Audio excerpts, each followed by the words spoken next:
नमस्ते दोस्तों, welcome to my family, my YouTube family. Hope करती हूँ कि सब लोग अच्छे हैं, खुश हैं, मैं भी सही हूँ। तो मैं आज आप लोगों के साथ बहुत ज़्यादा सिंपल एक रेसिपी शेयर कर रही हूँ। वो है चाउमीन, जो कि बच्चों वाले घर में बहुत फेमस होता है। तो मैंने यहाँ पे थोड़ा सा आलू को स्लाइस करके ले लिया है और लिया है प्याज को, और यहाँ पे मैंने 2 पैकेट चाउमीन लिया है और ये कढ़ाई लिया है। इसमें मैं बस चावल को मतलब चाउमीन को जो है उबाल लूँगी। तो जनरली क्या होता है, मैंने बहुत लोगों को बोलते सुना है कि चाउमीन करने की वक्त जो होता है दुकान जैसा खिला सा नहीं रहता, वो मतलब गट्ठे बन जाता है। तो इसके लिए मैं कुछ टिप्स आप लोगों के साथ शेयर करूंगी ताकि आपकी चाउमीन अगली बार रेस्टोरेंट जैसा और दुकान जैसा खिले बने। तो मैंने ले लिया है ऑयल, इतना ही ऑयल में मैं सारा चाउमीन पका लूँगी। बहुत कम ऑयल मैं यूज़ करूँगी चाउमीन बनाने में। तो ऑयल में मैंने आलू फ्राई करने के लिए दे दिया है, और यहाँ पे मैंने पानी में जो है ना ऑयल और थोड़ा सा नमक डाल के चाउमीन को उबालने के लिए दिया था। तो चाउमीन उबालने के वक्त आपको ध्यान देना है, पानी उबाल आने के बाद आपको चाउमीन उसमें डालना है, और उसके बाद चाउमीन जैसे बॉयल हो जाएगा उसको आपको रनिंग वाटर में वॉश करना है बहुत अच्छे से, ताकि उसमें बिल्कुल गर्मपन ना रहे। तो यहाँ पे देखिए मैंने नमक दे रही हूँ। बाद में आलू को मैं बहुत अच्छे से लाल फ्राई कर रही हूँ, क्योंकि इस टाइप से फ्राई करने से ना आलू खाने में बहुत टेस्टी लगता है। और फिर चाउमीन धोने के बाद अच्छे से मैं डाल दे रही हूँ चाउमीन, और इसमें डाल रही हूँ स्वाद अनुसार नमक और चीनी। मैं यहाँ पे एक बात बता देती हूँ, अगर चाउमीन आप तब के तब बना रहे हो तो ठीक है, अगर नहीं बना रहे हो, आप चाउमीन को बॉयल करके कुछ टाइम के लिए छोड़ रहे हो, तो मैं बोलूँगी ऑयल से कोट करके छोड़िए। आपका चाउमीन जो अगर आप ऑयल से कोट करके बॉयल करके फ्रीज में भी रख दोगे तो अगले बार भी जब आप बनाओगे इसको ये खिले रहेंगे। अगर आप थोड़ा टाइम के बाद बनाओगे तो अगर आप किचन में ही हो तो चाउमीन में जो है आप पानी के छींटे देते रहिए घुमा के। इससे भी चाउमीन जो है बिल्कुल गट्ठे नहीं बनेंगे और स्टिकी नहीं होगा, ये बिल्कुल खिला चाउमीन रहेगा। मैं इतनी सी ऑयल में चाउमीन बनाऊंगी, फिर भी मेरी कढ़ाई में बिल्कुल थोड़ा सा भी चाउमीन नहीं चिपका हुआ रहेगा, ये एकदम क्लीन कढ़ाई रहेगा। तो इसी तरीके से मैं रेगुलर चाउमीन इसी तरीके से तैयार करती हूँ।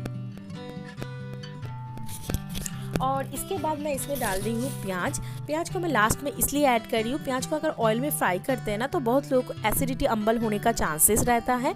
अब अगर आप लोगों को प्याज अच्छा भी लगता है तो इस तरीके से आप कभी लास्ट में दे के खाइएगा, देखिएगा। इसमें क्या होता है, प्याज में थोड़ा एक कड़कपन भी रहता है, मतलब अच्छा लगता है, और प्याज का जो स्मेल है वो भी नहीं रहता है। और इसमें मैं गोटा चाट चिली डाल रही हूँ, क्योंकि मेरे बच्चे लोग खाएंगे तो उनको तीखा लगेगा, इसीलिए, क्योंकि चाउमीन मेरे बच्चों को बहुत फेवरेट है। तो इसी तरीके से प्रिपेयर होता है चाउमीन, जो कि खाने में बहुत टेस्टी होता है। उसमें कोई मसाला नहीं होता है, बिल्कुल हेल्दी होता है, बिल्कुल कम ऑयल में। तो उस दिन मैं दिखा रही थी आप लोगों को कि इसी बास्केट में जो है मैं अपना बेटी का सारा सामान रखती हूँ जो उसको रेगुलर बेसिस पे चाहिए होता है। तो अभी जो है विंटर लग गया है, तो मैंने उसका जो गर्मियों का कपड़े हैं वो सारे लगा दिए हैं। तो वही मैं दिखा रही हूँ कि इस छोटे से बास्केट में सारी चीजें कैसे अरेंज करके रखती हूँ।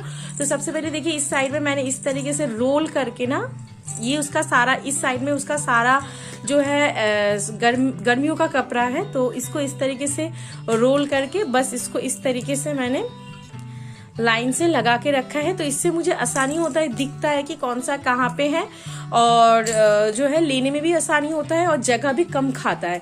और इस तरीके से मैंने यहाँ पे बास्केट रखा हुआ है। तो इस बास्केट पे जो है उस बेटी की सिर्फ जो है लंबा पैर का, मतलब फुल पैंट जिसको बोला जाता है, वही रखा हुआ है। और इसके अलावा जो है मैंने 2, ये देखिए यहाँ पे आपको दिख रहा होगा, ये 2 मैंने सैंडो टाइप का गेंजी रखा है उसके लिए, कि अगर कभी भी जरूरत लगे तो वो पहन सकती है, मुझे मतलब कबाट खोलने की जरूरत नहीं पड़ेगी। तो यहाँ पे देखिए ये सारे फुल पैंट्स हैं। और इसके बाद आता है, हाँ देखे नहीं है मामा, देखे नहीं है। तो यहाँ पे और एक बास्केट में इस तरीके से रखती हूँ। गर्मी की टाइम पे मैं एक में जो है, इसमें जो है छोटे बास्केट में जो है छोटी पैंट रखती हूँ, क्योंकि उस टाइम के आपको उसको फुल पैंट की जरूरत नहीं होता है, तो शॉर्ट पैंट रखती हूँ। और कपड़े क्योंकि तब बहुत ज्यादा जरूरत होते हैं उसके पहनने के लिए, तो इसमें मैं उसका सारा मतलब ऊपर का जो पोर्शन का कपड़ा है वो रखती हूँ। और यहाँ पे देखिए इसमें जो है मैंने उसका तो गर्मियों में ना वो क्या पहनती है, ऊपर में हमेशा जो है फुल जो है घर में जो है स्वेटर तो नहीं पहनती है, ज्यादा ठंड नहीं लगता है तो फुल स्लीव का जो है कपड़ा पहनती है। तो यहाँ पे मैंने बस दो जो है उसका क्या बोलते टॉप निकाल के रखा हुआ है। अगर वो जीन्स वगैरह पहनते या फिर कुछ लगेगा तो यहाँ से वो मैं ले सकती हूँ, कभी भी उसको पहनना हो दोपहर में। और यहाँ पे जो है उसका सारा फुल स्लीव है, जैसे कि ये सारा उसका फुल स्लीव है। हाईनेक का जो गंजी होता है फुल स्लीव का, यही पहन के वो सोती है, यही वो पूरा दिन भर पहनती है। क्योंकि अभी क्या है, बच्चे को अगर स्वेटर पहना दोगे तो उसको बहुत ठंड लगेगी, मतलब बहुत गर्मी लगेगी, ठंड नहीं उतना नहीं है, तो यही उसके लिए अभी सही रहता है। और फिर जब ज्यादा ठंड लगता मतलब पड़ता है ना, तब मैं उसको स्वेटर शाम में ही पहनाती हूँ, पूरा दिन भर में जरूरत नहीं होता है हाईनेक पहनो तो इसी तरीके से पूरा एक बास्केट में जो उसका सारा कपड़ा आ जाता है। और उसके बाद एक उसका जरूरत की सामान ये है पाउडर। तो इस पाउडर को मैं इस डब्बे को मैं रख लेती हूँ यहीं पे, और इसके साथ इसको यहाँ पे तो ढाल के रखते हैं, तो इसको रख देते हैं बस। और जो है उसके क्रीम और जो मतलब बॉडी लोशन वगैरह वो मैं अपने साथ अपने जगह पे ही रख लेती हूँ, क्योंकि उसका जॉनसन का जो मतलब या बेबी का जो क्रीम होता है कभी कभार मैं भी अपने फेस पे लगा लेती हूँ, क्योंकि मुझे आदत है, मैं काफी बड़ी तक जो है बच्चों का क्रीम लगाती थी, मतलब कुछ नहीं लगाती थी फेस पे। तो मैं तब जो है तब तो जॉनसन का ही क्रीम था, तो मैं काफी मतलब लगभग मैं ये कह सकती हूँ कि जब तक मैंने पढ़ाई किया है शायद तब तक मैंने मम्मी जब तक लाती थी एक्चुअली तब तक शायद मैं जॉनसन का ही सामान यूज करती थी, पाउडर तक भी, और मुझे वो काफी अच्छा लगता था उसका स्मेल, इसीलिए मैं यूज करती थी। तो इसी तरीके से पूरा बास्केट पे उसका सामान सारा आ जाता है।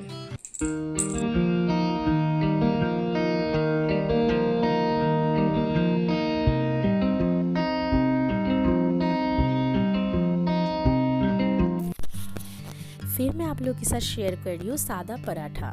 तो ये बिल्कुल प्लेन एकदम नॉर्मल बनने वाला रेगुलर घर में पराठा है। आपको लग सकता है कि आज क्या ही मैं ये रेसिपी शेयर कर रही हूँ जो कि बहुत सिंपल है, ये सबको आता है। आई नो कि बहुत लोगों को सबको ही आता होगा, लेकिन जो काम मैंने सीखा है, देखिए अब रोज रोज तो घर में कोई मतलब नए नए डिशेस तो बनते नहीं है, इसी तरीके के रेगुलर डिशेस ही बनते हैं। और स्पेशल डिश तभी स्पेशल रहता है जब वो कभी कभार बनता है, अगर रोज बनने लगे तो वो स्पेशल कैसे कहलाएगा।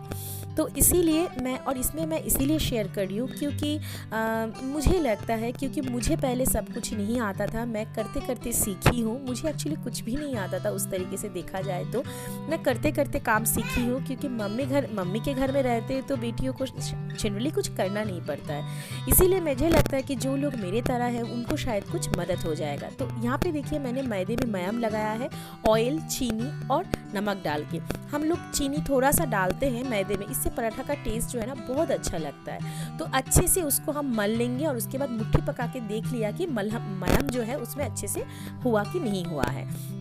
इसके बाद मैं इसमें थोड़ा थोड़ा पानी डाल के आटे को गूंद लूँगी। तो आटे गूंदे या फिर मैदे, मैं यहाँ पे आपको एक ट्रिक्स बताती हूँ कि आपको अगर ज़्यादा मेहनत नहीं करना है तो एक काम करना है, बस इसको इकट्ठे कर लेना। आटा या मैदे जो भी आप गूंद रहे हो इसको आप इकट्ठे कर लीजिए। इकट्ठे करने के बाद इसको आप काफ़ी टाइम के लिए छोड़ दीजिए। काफ़ी टाइम आपको लंबा टाइम के लिए नहीं छोड़ना है, बस 10-15 मिनट इनफ होता है। तो यहाँ पे देखिए सारा मैदे को मैं इकट्ठे कर लिया। अब मैं इसको ज़्यादा मलूंगी नहीं, क्योंकि अगर मैं अभी मलती भी हूँ फिर भी मुझे बाद में मलना पड़ेगा, इसीलिए मैं बस इसको और नहीं गूंदूंगी, इसको मैं ढक्कन लगा के ढक के छोड़ दूंगी। और फिर मैं यहाँ पे जितना भी सामान मैंने यहाँ पे छोड़ा हुआ था इसको पोंछ पाछ के जगह का जिनिस जगह पे लगा दूंगी। तो ये काम जो है मैंने अपने सासू माँ से सीखा है, उनको मैं हमेशा देखती थी कि जब भी कुछ काम करती थी, कोई भी चीज़ें पकड़ती थी तो बाद में उसको पोंछ के जगह की जिनिस जगह पे रखती थी। तो इंसान जो होता है ना देख के ही सीखता है, अगर उसको सीखने का मन हो तो इसी तरीके से मैं काम सीखी हूँ। कभी अगर बाद में मतलब फ्यूचर में अगर कभी वक्त मिला या फिर हुआ ऐसा कुछ तो मैं ज़रूर शेयर करूँगी, क्योंकि मैं हमेशा ये बात बोलती हूँ कि मुझे पहले कुछ नहीं आता था, अब शायद मुझे इतना आता है कि सब कुछ तो नहीं आता है लेकिन फिर भी इतना आता है कि काम चल जाता है, उतना दिक्कत नहीं होता है। तो इस तरीके से मैं सारी चीज़ को समेट के देखिए जो है जगह की जिनिस जगह पे लगा दूंगी। फिर मैंने आटा यहाँ पे गूंद दिया है, अब मैं चली जाऊंगी पानी भरने, क्योंकि मुझे अभी आटे को रेस्ट करने के लिए छोड़ना है। पानी भरने में मुझे कुछ ज़्यादा खास टाइम नहीं लगा, 15-20 मिनट ही लगा है। इतने में मैंने सारा पानी भर लिया है।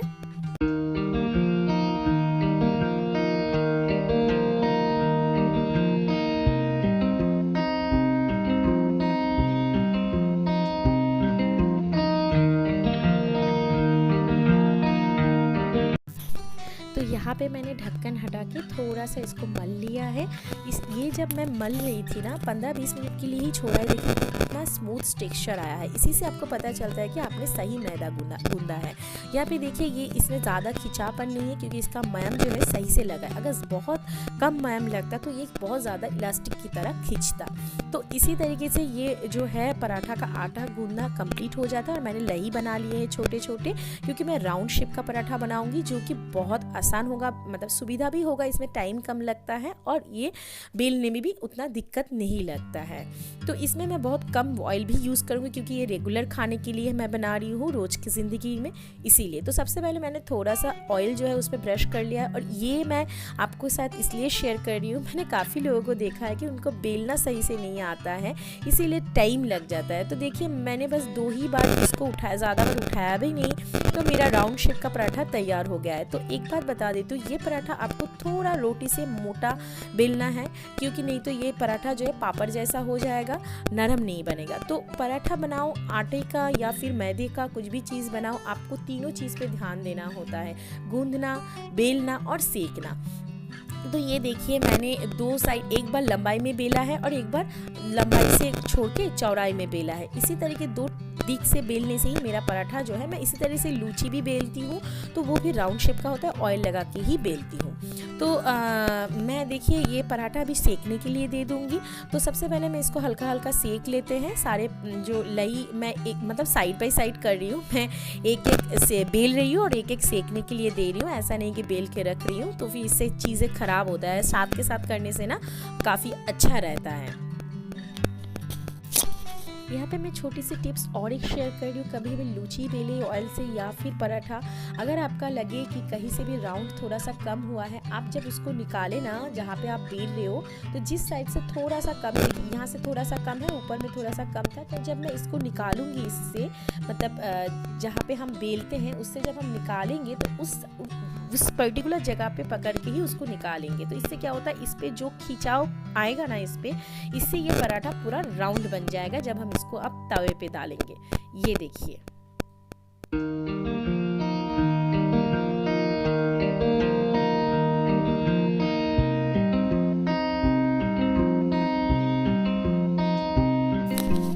तो यहाँ पे मैं एक एक साइड इसका सेक लूँगी और इसके बाद इसमें थोड़ा सा ऑयल ब्रश करके इसको जो हमारे मतलब खुंती हम बोलते हैं इसको, आई डोंट नो कि आप लोग क्या बोलते हैं इसको, इससे जो है दबा दबा के सेक लूँगी। दबा के सेकने से क्या होगा, हर एक कॉर्नर से जो है इसको सेकना पड़ता है, तो इससे क्या होता है कच्चापन बिल्कुल नहीं रहता। मैं पराठा सेकती हूँ जब भी इस चीज़ में पर्टिकुलरली बहुत ध्यान देती हूँ कि कहीं से भी अगर मुझे कच्चा दिख जाता है तो मैं वहाँ से उल्टा सीधा करके फिर दबा दबा के सेकती हूँ। तो इससे क्या होता है कच्चापन भी नहीं रहता है और खाने में भी काफ़ी अच्छा लगता है। तो इसी तरीके से मैंने सारा पराठा तैयार कर लिया था और आप लोगों को लग सकता है कि मैंने बहुत सादा बहुत सिंपल चीज़ें ही आप लोगों के साथ शेयर किया है, क्योंकि मुझे लगता है कि रोज़मर्रा की ज़िंदगी में कुछ छोटी छोटी चीज़ें ही रहता है जिसमें ध्यान देना पड़ता है। अगर आप छोटी चीज़ पे ध्यान देते हो तो बड़ी चीज़ जो है वो सही हो जाता है, बड़ी चीज़ में कोई दिक्कतें नहीं आती और हम लोग छोटी छोटी चीज़ों से ही तो सीखते हैं।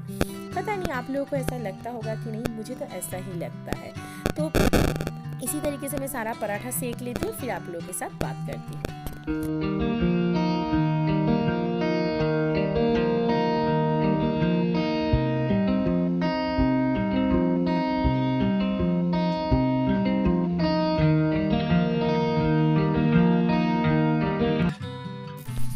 देखिए ये छोटा सा पराठा जो मेरी बेटी ने बेला है, तो अच्छा लगता है ये चीज़ें देखते हैं। तो इसी तरीके से बहुत सिंपलिसिटी के साथ इस ब्लॉग को करते हैं यहाँ पे एंड। और अगर आपको हमेशा की तरह मैं ये बात बताना चाहूँगी, अगर आप मेरे चैनल पे नए हो तो सब्सक्राइब करना मत भूलिएगा, और अगर आपको कुछ भी अच्छा लगा हो तो वीडियो को लाइक ज़रूर करिएगा। और अगर आपको लगता है कि इसमें कुछ भी सीखने वाली बात है या फिर कुछ चीज़ें ऐसा है कि दोस्तों से शेयर करने से अच्छा होगा, तो ज़रूर अपनी फैमिली और फ्रेंड के साथ शेयर करिएगा। चलते हैं आज के लिए, खुदा हाफिज़, take care and bye bye.